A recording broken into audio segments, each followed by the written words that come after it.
Greater than. Rohit has 5 cubs. He also has 3 lambs. Number of cubs are more than the number of lambs. We can say that number of cubs 5 is greater than the number of lambs 3.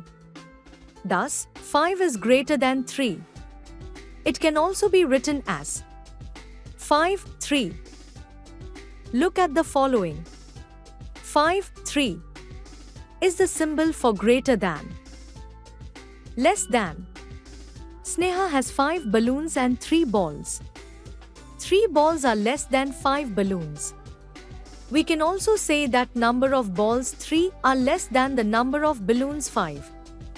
Thus, 3 is less than 5. It can also be written as 3, 5. Look at the following. 3, 5 is the symbol for less than. Equal to. Rajan has 5 pens. He also has 5 pencils. Rajan has equal number of pens 5 and pencils 5. Thus, 5 is equal to 5. It can also be written as 5 is equal to 5. Look at the following. 5 is equal to 5.